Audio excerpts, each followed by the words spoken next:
Hindi ako mapakali habang nakatingin sa aking cellphone na hanggang ngayon nagre-ring pa din. Wala akong planong sagutin. Nakahinga lang ako ng maluwag ng kusa na itong mamatay dahil nalobat na. At nang bumalik ako sa pagkakahiga sa kama para akong timang na nangingiti at napapahalakhak, gumulong-gulong pa ako sa kama na parang naghaharot na aso. Baliw ka, Kayla. Malandi ka talaga. Dinaan ko na lang sa pagtawa ang kagagahan na pinaggagawa ko. For the first time, pagkatapos pumutok ng kaliwat kanan na issue, gumaan ng konti ang aking nararamdaman. Magaan ang loob ko bago ako natulog. Maaga akong gumising kinaumagahan para mag-jogging. 4:00 pa lang ng madaling araw para walang makakita at makakilala sa akin. After 30 minutes jog, bumalik ako sa bahay upang mag-workout naman. At muli akong bumalik sa pagtulog nang mapagod ako. 10:00 na ng umaga nang muli akong magising. Bumaba ako dahil nakaramdam ako ng pagkagutom. Pero nang makita ko si Samuel na nakaupo sa sofa habang nakatanaw sa akin na bumababa ng hagdan, parang gusto ko na lang kalimutan ang gutom na nararamdaman ko upang maiwasan siya. Kaso, si Kayla ata to. Hindi pwedeng tumakbo. Hindi pwedeng magtago. Kausap na Samuel si ate ngunit nasa akin ang atensyon niya. Kasama nila ang mga bata na naglalaro sa lapag. At nang makita nga ako ng mga bata ay nagpalipat-lipat ang tingin nila sa akin at kay Samuel. Tita Samuel, maganda si Tita Kayla ko, no? Parang doon palang natauhan si Samuel. Napakurap siya at itinuon ng atensyon sa batang nakailang kalabit na sa kanya. He smiled. Yes. Nakangiti niyang sagot na ikinatuwa naman nila. Pumalakpak pa ang mga ito. Natatawa naman si ate na sinaway ang mga anak. Kayo talaga? Kaya babata niyo pa. Kailangan na yata namin bumalik ulit sa bahay namin. Masamang impluwensya kayong dalawa sa mga anak ko. Grabe naman yan. Parang hindi kita kapatid. Ingus ko naman kay ate. E paano kung ano-anong natututunan nila dahil sa inyo? Reklamo naman ni ate. E kung maharot man ako, maharot din naman ang daddy nila na dating babaero. Pero syempre, hindi ko na sinabi pa at baka mapraning na naman si ate at bigla na lang awayin si Kuya Lexter. Baka mapauwi na lang iyon nang wala sa oras kahit nasa kalagitnaan ng meeting. Ilang beses na nangyari iyon. Kanda o gaga siyang umuwi upang suyuin si ate. Ang sweet nila. Nakakainggit pero ayoko pang mag-asawa. Saka wala naman akong aasawahin pa. Masaya ako para kay ate. Pagkatapos ng mga pinagdaanan niya, deserve niya ang buhay, pamilya at ang pagmamahal ng kanyang asawa na siyang first and greatest love niya. Inalikan ko isa-isa mga bata habang ilag ako sa mga mata ni Samuel. Tumikim pa ang lalaki ngunit hindi ko talaga siya tiningnan. Tito, bigay mo na po ang flowers. Saglit kong sinulyapan si Samuel. Nagkamot ito ng ulo bago pinulot ang dala niyang bouquet. Wala na kaming mapaglagyan ng mga bulaklak. Nagamit na namin ang lahat ng mga vases. For you. I hope you like it. Ngumiti ako. Salamat. Tatalikod na din sana ako agad kaso nagtanong ang makulit. Did you like it, tita? Yes. Kakain muna ako. Tinanggal ko ang takip ng mga pagkain na nasa mesa. Agad naman lumapit ang isa sa maid upang asikasuhin ako. Iinit ko na muna. Ayos na to. Hindi pa siguro tapos kumain si ate. Nagpapakargan na naman kasi ang bunso niya. Mauna na muna ako tapos ako naman ang papalit sa kanya. Nagsisimula na akong kumain nang sumunod si Samuel.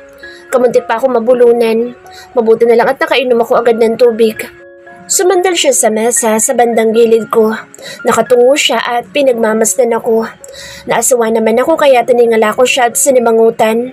May nakakaloko siyang ngisi sa labi. Mukhang ang saya-saya na lalaking ito ngayon. You didn't answer my calls. Diniinan niya ang huling salita. Prolonged din ang pagkakabigkas nito sa S. Anong tawag? Kailan ka tumawag? Umismid siya at pumalatak. Last night. Wala akong matandaan. You know my number? Hindi siya makapaniwalang tumingin sa akin. Seriously? So ito ngayon ang palusot mo pagkatapos mo kong i-text ng kung ano-ano? What are you talking about? I ask with my furrowed brows. Siyempre, hindi tayo aamin. I-deny natin dahil nakakahiya ang ginawa natin. And OMG, bakit naman kailangan pa niya akong kausapin patungkol doon? Nakakahiya. Halatang nainis siya pero sa huli ay ngumisi pa din. Umiling-iling. And next thing that he did almost make me lost consciousness. Nilabas niya ang kanyang cellphone at nagdial. And seconds later, nag-ring na ang cellphone na nasa bulsa ng aking suot na pajama. Nakatingin siya sa akin habang ang cellphone na hawak ay nakadikit sa kanyang tenga. Nagmamaang-maangan naman ako kahit booking na. There's no way na aamin ako. Nagpatuloy ako sa pagkain habang patuloy naman sa pag-ring at pag-vibrate ang aking phone. Ano ang sabi mo? He asked. He's mocking me. Alin? So, ide-deny mo pa din kahit booking ka na? Ang alin nga? Nayayamot siyang humarap sa akin. Humakbang pa siya upang makalapit palalo sa akin. Napanganga naman ako at hindi malaman ang gagawin ng tangkain niyang kunin ang aking cellphone na nasa aking bulsa. Stop it! Lumiyo ka nga! Tumatawa naman siyang umatras at bumalik sa dati niyang pwesto kanina. So bakit hindi mo sinagot ang tawag ko? Alin ba? Akmang lalapit ulit siya kaya sinipa ko siya sa paa. Hindi naman ganoong kalakas. What the hell? Umuso lang ako. Ah, ikaw ba yung tumatawag kagabi? Ikaw pala yun? Akala ko, si Samuel nakaklase ko nung high school. Isa na siyang modelo ngayon. Sorry naman kung ikaw pala yun. Wrong number. Ay, wrong person pala. Ang nayayamot niyang expression ay napalitan ng galit. Madilim ang mukha niyang nakatingin sa akin. Tumiim din ang kanyang labi ngunit wala akong pakialam. Tinapos ko ang pagkain ko. Inilagay sa lababo ang mga plato tumaktong walang pakialam sa lalaki na kanina pa matalas ang mga mata na nakatingin sa akin. Bumalik ako sa sala upang salitan si ate sa pagkarga kay Muriel. Ay, salamat. Nag-inat-inat si ate ng katawan. Anong pinag-usapan yung dalawa? Wala naman. Yung totoo. Wala nga. Mematay? Usama mo. Ikaw masama. Nagsusunungaling ka pa. Nalangon namin si Samuel na palapit sa amin. Pumikab pa ang lalaki. Oh, inaantok ka pa. Yeah, napuyat ako kagabi. Nanlaki ang mga mata ko. Gusto ko siyang batuhin ng tsinelas na suot ko. Kapag sinabi niya iyong usapan namin, hindi ko na talaga siya papansinin kahit kailan. Tiningnan ako ni Samuel. Nakangisi. Halatang nang iinis. Nagdududang tumingin naman si ate sa akin.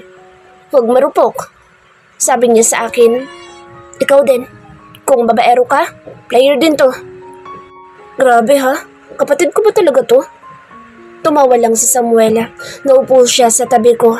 Ang mga mata ay may naglalarong kapilyuhan. Binato pa nga siya ni ate ng unan. Huwag kang marupok. Ulit niyang paalala sa akin bago siya umakyat sa taas. Ang mga bata ay nasa playground na daw sa may garden. Binabantayan ng mga ito ng kanilang yaya. Naiwan tuloy kaming dalawa ni Samuel. Parang gusto ko umakyat na lang din sa aking kwarto, lalo pa't nakakaasar ang mga titig ng lalaking ito sa akin. Nakatitig naman. Puna ko sa kanya. Bakit? Mukha kang manyakis. Tumawa siya. Tawang nakakaloko. Talaga lang ha? Sino kaya manyakas sa atin? Naalala ko yung pinagagagawa ko kagabi. Yung mga text ko sa kanya. Natahimik ako at hindi pa siya nakontento sa pang-aasar niya. Naglabas niya ang kanyang cellphone. I'm masturbating. Minasa niya ang mga text ko sa kanya. Oh, tapos? Taas kilay kong tanong. Tumawa siya. Tawan na uwi sa pagngisi at titig na halos hindi ko kayaning salubungin. He bit his lower lip before licking the edge. Tomit. Nag-iwas ako ng tingin at pigil, nalunukin ang laway sa aking bibig. Playboy. Hisay. Inayos niya ang mga maliliit na unan at pumasto ng higa sa mahabang sofa. I'm sleepy. Hindi ako pinatulog ng isa dyan. Magsisimula na laro na hindi naman pala kayang panindigan. Natawa ako. Nakapikit na ang mga mata niya ngunit may ngiti sa kanyang mga labi. Pinagmasdan ko siya at nang mahimasmasan, itinuon ko ang aking mga mata sa munting anghel na karga ko. Napahikab ako. Nakakaantok ding magkarga ng baby. Napatingin ulit ako kay Samuel. Bakit naman hindi ka nakatulog? Tanong ko. May ngisi na din sa labi. Umungol siya. Sino naman makakatulog agad pagkatapos ng ginawa mo? Mahina akong tumawa. Sumulyap naman siya sa akin gamit ang isang mata na half-close. Tuwang-tuwa ka pa sa ginawa mo no? What? Ano bang ginawa ko? Nayayamot siyang umungol. Muli niyang ipinikit ang kanyang mga mata. Wala. Sa text ka lang may ibubuga. Pag-text na lang tayo. Pinigilan kong mapahagikik. Gusto kong batukan ng aking sarili nang ma-realize ko ang kagagahan na ginagawa ko. I hope you're okay. Kyla, I'm worried about you. I'm fine, kaso pinili ko na lang na huwag magsalita. Ilang minuto pa ang lumipas ay narinig ko ng mahina niyang paghilik. Nang masiguro na mahimbing na din ang tulog ng aking pamangkin, ay dinala ko na siya sa nursery room. Bumalik ako sa aking kwarto upang gumawa ng video. Na-miss ko lang sumayaw. I'll upload a video and would just turn off the comment section. Bashers are not welcome. Hapon na nang magising ako. Nakatulog ako na hindi kumakain ng tanghalian. Ipapaakyat ko na lang ang pagkain ko dito. Nag-text ako sa maid at habang hinihintay ang pagkain ko, chinecheck ko na muna ang uploaded video ko. Mataas agad ang views. Nakita ko na pinusuan ni na Mike, Zion, at Samuel. Nakapollow sa akin ang lalaking to. May friend request din siya sa akin sa dalawa kong account, yung Kyla at Kylie. I deleted his friend request but seconds later, nag-friend request ulit. Nakabantay siya sa kanyang cellphone. Dinilit ko ulit, ngunit ina-add din ulit ako. Bahala ka nga dyan. May text din siya sa akin. Hey baby, accept mo naman ang friend request ko. Heart, Daddy Samuel. Napatawa ko. Natabi ko na lang ang aking noo dahil hindi ako matigil sa pagtawa. Para na akong timang. Another boring day at nandito na naman si Samuel. Kulang na lang ay dito na din siya tumira dahil kakasikat pa lang yata ng araw nandito na agad siya. Umalis si na ate kasama ang 3 bata ngayon para sa kanilang monthly check-ups at naiwan si Mariel sa kanyang yaya. Ngunit dahil sadyang mapili ang bata, panay ang iyak nito. Gutom na ako ngunit hindi ko kayang pabayaan na nag-iiyak ang maarteng pamangkin ko. Kawawa naman ang baby namin na to. Iniwan ka ng mami mo? Pulang-pula na ang mata, ilong at pisngin niya. Maganda pa rin kahit naiyakin ng baby namin na to eh. Tinignan ko ang hawak ni Samuel na isang baso ng tubig at isang plato na may kanin at ulam. Hindi ko siya kinakausap. Kahit isang salita ay walang lumalabas sa aking bibig. Naasuwa na ako sa pagpunta-punta niya dito. Imbes na stress-free ako sa bahay, heto siya at pinipeste ako. Naupo siya sa tabi ko at ang dalang baso inilapag niya muna sa coffee table. Ano silbi ng dining table kung dito siya kakain? I know you're hungry. Susubuan na lang kita. Nalukot ang aking mukha ngunit hindi pa din ako nagsalita. Iniumang niya ang kutsara na may lamang pagkain. Say, baby. Kulang na lang ay umusok ang butas ng aking ilong sa pagkayamot sa ginagawa niya. What are you doing? Mariin na singhal ko sa kanya. I just want to feed you. Sige na, alam kong gutom ka na. Ano siya sinuswerte? Kumagikik naman ang yaya ni Miriel na nakaupo sa pang-isahang couch habang nagsa-cellphone. Ayaw ni Kylie, sir. Ako na lang subuan mo. Tumawa si Samuel. Sorry, ayokong gumawa ng maaaring pagselosin ng aking baby. Ay wow, ang kapal talaga ng pagmumukha ng lalaking ito. Ay, sana all. Nagtaas lang naman ako ng kilay at hindi pa din natinag. Mangawit man siya sa ginagawa niya, hindi ako magpapasubo sa kanya. Ayaw mo ba ng ulam? Anong gusto mo ulam? Humagikik ulit si Yaya. Pinanlakihan ko agad siya ng mga mata. Malisyosa pa man din ang isang ito. Gusto mo ba ng hotdog? Nakangising tanong ni Samuel. Namula ang aking pisngi kaya agad ako nagbaba ng muka. Ang code mo sa personal pero kapag sa... Ano? Ha? Nothing. May multo ng ngiti sa kanyang labi habang umiiling-iling. Akin na muna si baby. Kumain ka na muna. Ayoko nagugutom ang baby ko. Isa pang baby, makakatikim ka na sa akin. Naging pilyo ang tingin at ngiti niya. Magpapatikim ka sa akin, baby? Sinipa ko ang kanyang binti na tuwang-tuwa naman niyang inilagan. Nang masiguro na tulog na si Mariel, inabot ko sa kanya ang bata para makakain muna ako kahit konti. Sa dining na ako kumain upang makalayo muna ako sa lalaking ito. Wala na ang baby at yaya sa sala nang matapos akong kumain. Si Samuel lang na busy sa kanyang cellphone. Tumayo siya nang mapansin ako upang lumapit sa akin. May meeting ako mamayang 11 kaya alis na muna ako. Pakialam ko. Tumalikod ako. Babalik din ako agad. Humarang siya sa akin. Ano bang trip mo, Samuel? Di umalis ka na. Dami mo pang sinasabi. Nakangiti pa din ng abnormal. Alam mo, sobrang ganda mo sana kaso may kulang. Itinaas ko ang kaliwa kong kilay habang nakahalukip-kip. Kulang ng apelido ko. Joke ba yun? Yung kanang kilay ko naman na itinaas ko. No, dapat kiligin ka. Natawa ko. Tao ka ba? Ha? Bakit? Wala, sinisigurado ko lang. Akala ko sasabihin mo, hindi ako tao, hindi ka din tao kasi bagay tayo. Gusto kong matawa pero pinigilan ko. Umalis ka na nga, nakakairita ka lang. Nakarinig kami ng pagtikhi mula sa pintuan kaya naputol ang titigan naming dalawa. Laking gulat ko na makita ko si Mike na naglalakad palapit sa akin. May mga bit-bit siyang kung ano-ano. Mike, ano ginagawa mo dito? Ngumiti siya at nang makalapit siya sa akin ay bastan lang akong hinalikan sa aking mga labi na ikinagulat ko. Napaatras tuloy ako at nagkaroon ng alanganing ngiti sa labi. I'm going now. Tinignan ni Mike ang lalaki. Ilang beses na din naman silang nagkita dito sa bahay. Walang alam si Mike na may nakaraan kami ng lalaki. Huwag niyong sabihing asyumera ako at ilusyonada. Oo, wala kami naging relasyon pero nag-make out kami. Tumango si Mike sa lalaki. Ganoon din ang ginawa ni Samuel.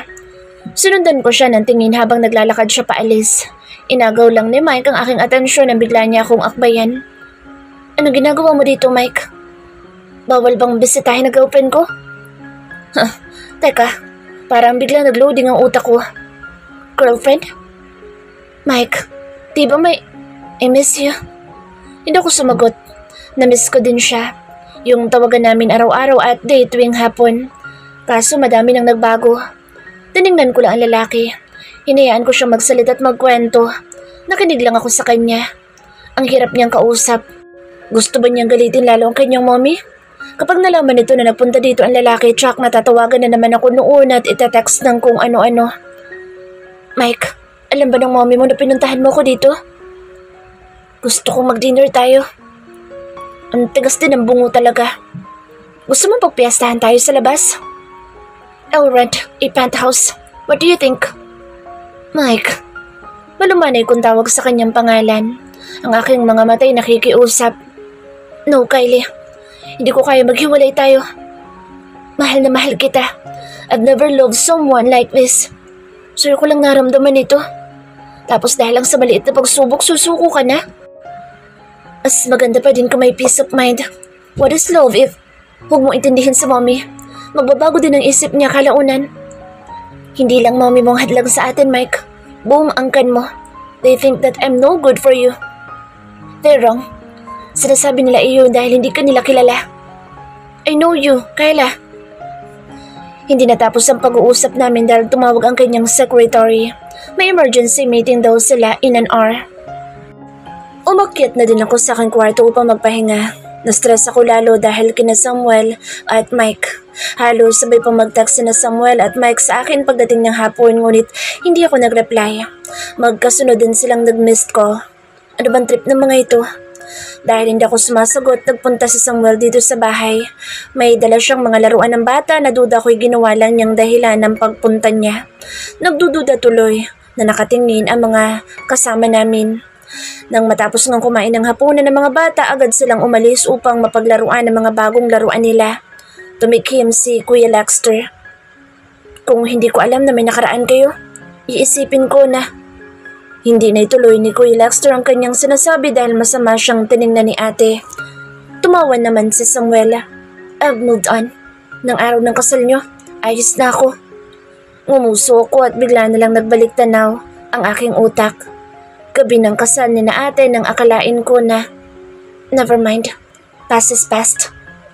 Nang maubos namin ang tag-isang baso ng red wine ay lumabas na kami ng dining area. Nag-uusap sina Kuya Lexter at Samuel tungkol sa business. Kami naman ni ate ay nagsusurf sa internet. May naisip ko sa akong business concept at ipinakita ko ito sa kanya. Good evening po. Nandito na naman si Mike. Mike, anong ginagawa mo dito? Dinadalo ang girlfriend ko. Lumapit siya sa akin. Hindi naman ako gumalaw sa akin pagkakaupo. Yumuko siya at binigyan ako ng magaang halik sa labi. Napatikim tuloy si Kuya Lexter. May pangaasar sa mga mata habang nakatingin kay Samuel na kuyom ang kamao at madilim ang mukha. Hindi ko nalang kinontra pa ang sinabi ni Mike dahil hindi tamang pag-usapan at pagtalunan namin ang tungkol sa estado namin sa harap na ibang tao. Kahit pa sa pamilya ko. Ang rude nun at ang awkward. Naupo siya sa tabi ko. Hindi pa siya nakontento doon dahil inakbayan pa niya ako. Umigting ang panga ni Samuel at hindi ko alam kung may alam ba si Mike dahil napansin ko na napapasulyap siya dito. Para matapos na ang awkward na sitwasyon, nagpaalam ako na matutulog na. Nagdahilan pa ako na masakit ang ulo ko. Nakaalis na din ang dalawa. Just got home. I know you're not asleep. What are you doing? Text na galing kay Samuel. Hindi ako nag-reply. Nagsisisi ako ngayon kung bakit ko siya noon na-replyan at kung bakit ko siya tinext ng kung ano-ano. Kayla, you deserve someone better. You don't deserve that man. At sino better na tinutukoy niya? Sarili niya? Saang banda siya naging better? Kung si Mike magulang at pamilya niya lang ang problema, siya mismo ang problema. Sa sobrang panggigigil ko, I block his number. Also, I block all of his social media accounts. Maya-maya pa ay nakareceive ako ng text message galing kay Gcash. Nakatanggap ako ng 1,000 pesos at may message na, "This is Samuel. Why did you block me?" Maya-maya pa ay tumunog ulit ang aking phone. Gcash ulit galing sa kanya. May nagawa ba ako? Galit ka ba? Please tell me. Sa buong gabi nakatanggap yata ako ng 50,000 galing sa kanya pero syempre, hindi ko siya ina-unblock. Naghintay pa ulit ako ng text pero wala na. Yun na yun? Hanggang 50 kiyaw lang? Wala pala siya eh. Hindi man lang pinaabot hanggang sa mag-limit ang Gcash ko. Tambak ang messages na galing sa Gcash pagising ko kinaumagahan. Naihibang na si Samuel. Inumpisahan kong basahin mula sa pinakadulo at madaling araw na ang chat niya ulit. Tag 5,000 na ang kanyang sinend. Are you asleep already? Matatanggap ko lang yung kinash in ko sa aking mobile bank. I can't believe this man. Kung ano-ano lang ang pinagsasabi niya sa mga messages niya. Ang total ng nasend niya ay nasa 100,000 plus iyong naunang 50,000. Ang suma total ay 150,000 pesos. Not bad. Sasabihin ko sana kaso kuripot pa din. Yung kaibigan ni Kuya Lexter, ilang milyon ang ginastos para sa babaeng mahal niya. Natatawa na lang ako sa sarili ko. Ano bang iniisip ko? May sarili naman akong pera. Bukas na ng gabi ang alis namin papuntang probinsya para sa kasal na atadan namin kaya ngayon pa lang ay mag-iimpake na ako para hindi ako mangarag sa araw mismo ng alis. Kung hindi pa kumalam ang aking tiyan ay hindi ko pa mapapansin na tanghali na pala. Pagkatapos ko mag-impake na pagdiskitahan ko naman ang aking closet. Tinanggal ko ang lahat ng mga damit na hindi ko na nagagamit at magagamit pa. Iniisip ko na i-live sell ang mga ito kapag humupa na ng konti ang issue tungkol sa akin. Bakit ba ang hilig nilang magpalaki ng mga issue? Nga pala, bukod sa public figure kami ni Samuel, yung girlfriend niya ay sikat na celebrity. Girlfriend ba talaga niya iyon or dating pa lang? Bahala nga sila dyan. Tapos itong mommy ni Mike, feeling ko isa siya sa naglilik ng info. Iyoko magbintang pero ang bilis naman kasi niyang basahin. Naligo na muna ako para makababa na at makakain. Sa garden ako kumain para makalanghap ng fresh air. Habang kumakain, pinapanood ko mga pamangkin ko na masasayang naglalaro sa playground.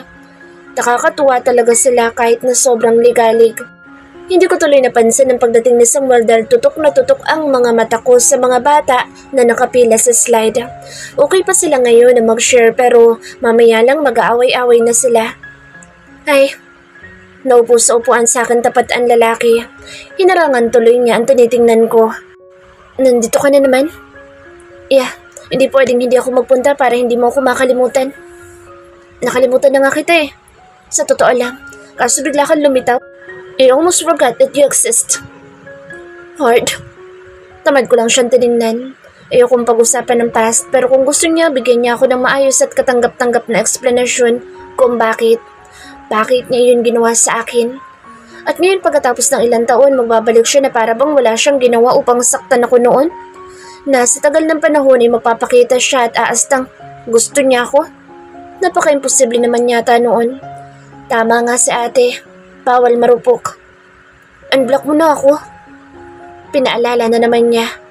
No, hindi ako titigil sa panggugulo sa'yo sa Gcash hanggat hindi mo ako ina-unblock. Kahit sa number ko lang. Please? Sino naman tinakot mo? Ikaw ang tumigil. As if threat sa akin ang pagsasend mo sa akin ng pera. Pero anyways, thanks. He softly chuckled. Hindi talaga ako titigil. It's your choice. Kahit paubusin mo ang pera mo. But I doubt it. Nagtagisan kami ng pataasan ng kilay habang seryosong nakatingin sa isa't isa. Siya ang una nagbaba ng paningin. Ngingiti-ngiti siya habang umiiling. Hanggang sa dukutin niya sa kanyang bulsa ang kanyang wallet. Napatanga ako nang dukutin niya ang mga cards niya doon. May mga fans pa ako sa bahay. Kung gusto mo sa'yo na yun, basta sa akin ka lang. Tumawa ko. Sana nga ganun lang kadali, no? Tumawa na din siya. Kung magsugal na lang kaya tayong dalawa. Ang pusta ay lahat ng ari-arian ko at kasala na din doon itong magandang lalaki sa harap mo. Iniikot ko ang aking mata. At ang ipupusta mo naman ay yung sarili. Ang puso mo. Sinakyan ko ang trip niya. Wow ha? Puso ko lang? Ayaw mo ng katawan ko? Nayayamot siyang napaungula. Kylie, you are really something. Ikaw din. Hindi ko na tinuloy ang aming usapan dahil baka saan pa mapunta. Pero gusto ko siyang murahin at sumbatan kaso kahinaan nga pala iyon. Susumbatan ko. May iiyak ako and then what? That would not change anything. Makikita lang niya na I'm still that vulnerable young woman who is head over heels for him. Oh, Samuel. Nandito ka na naman? Salamat naman at dumating si ate. May bit-bit siyang isang tray ng snacks para sa mga bagets. Nakasunod sa kanya si Mariel na karga ng kanyang yaya. Lagi naman ako nagpupunta dito kahit noon pa. Whatever. Basta masasabi ko lang. Once na pinaiyak at sinaktan mo na naman iyan, kami na ni nanay ang makakalaban mo. Sinasabi ko sa'yo. Hindi. Hindi na. Hindi na ako aalis. Hindi ko na siya sasaktan. Nagtaas lang naman ang kilay si ate pero nanlingunin niya ako. May naglalaro ng ngisi sa kanyang mga labi. Hindi ko naman magawang kiligin sa kanyang hirit. It just makes me uncomfortable. Pagkatapos kumain ay umakyat na ulit ako sa aking kwarto. Inayos ko sa hamper ang mga damit na tinanggal ko sa aking closet bago ako nag-surf sa internet. Dapat kahit nakapahinga, maging productive pa din. Mike texted earlier pero hindi ko pa sinasagot dahil hindi ko din alam ang sasabihin ko. Sa lahat ng naging boyfriend, siya lang ang hinihayaan ko na kulitin ako. I didn't dismiss him even though I already made a choice that we should break up. I'm not smitten. And I don't think in love was the right term for this either. Maybe infatuated? I don't know. Bahala na nga. Go with the flow na lang. Magsasawa din siya lalo't kontrabida ang nanay niya. Sana man lang kasi inalok niya ako ng 100 million, layuan lang ang anak niya. Sa sobrang bored, pwede na ako makagawa ng isang nobela dahil sa mga iniisip ko. Hating gabi nang maisipan ko mag-reply kay Mike. Aalis ako at ilang araw ako mawawala. And I want you to go with me. Kung sasama siya, I would risk everything to be with him. I will break my own rules. But if not, he doesn't deserve a second chance. Tanghali na kinaumagahan siya nag-reply. Anong oras tayo aalis? Kumabog ang aking dibdib at hindi ko alam kung para saan itong ganitong nararamdaman ko. Wala naman kasi akong makapang-excitement sa aking sarili. Kahit ganoon, I still replied to him. I'll text you later. Kung hindi ako makakasabay, susunod ako. Binitawan ko ang aking cellphone at napatunganga sa kawalan dahil sa sagot niya. What is happening to me? Dapat masaya ako. Bakit hindi ako masaya? Hanggang sa dumating si Samuel, agad na nag-iba ang mood ko. May dala siyang isang bouquet ng bulaklak at napakalaking stuffed toy na mas malaki pa yata sa akin. Wow, Tito Samuel? Para sa amin po ba yung bear? Sinalubong siya ng mga tuwang-tuwa ng mga pamangkin ko. Naging tabingi ang ngiti ni Samuel kaso wala na siyang nagawa ng pag-agawan na ng mga bata ang hawak na stuffed toy. Nagpasalamat pa nga ang mga ito sa kanila. For you. Dahil hindi ko inaabot ang bulaklak ay inilapag niya ito sa akin tabi. Hanggang ngayon hindi ko pa siya ina-unblock kaya patuloy pa din siya sa pagsasend sa akin sa Gcash. Hindi ko na nga lang ikinuwento kina nanay at ate dahil tsak na pagagalitan nila ako. Punta ka ng punta dito. Bukas huwag ka na magpunta. Aalis ako. Ilang araw ako mawawala. Why? Where are you going? Huwag mo nang alamin at huwag mo din ako subukan na sundan. Sinasabi ko sa'yo. Kahit labag sa loob ko, hindi kita susundan. Good. Hindi dumating sa mic. Nasa biyahe na kami ni Sunny. Panay ang daldal ng babae tungkol sa bago niyang manliligaw. Dati tuwang-tuwa ako kapag lalaki ang topic namin pero ngayon, nagsasawa na ako. Ano ba yan? Para naman akong walang kasama dito. Nginitian ko lang ang aking kaibigan at kalaunan ay sinabi ko sa kanya ang tungkol sa nangyari sa akin ngayon. Gusto mo na ba mag-asawa? Gusto ko na ba? Napatanong din ako sa aking sarili. Hindi ko din alam eh. Naguguluhan ka. Siguro, Sonny. Well, kailangan mo nga bakasyon na ito. Saka mo na yan isipin. After ng bakasyon na ito, baka masort mo na din ang feelings mo.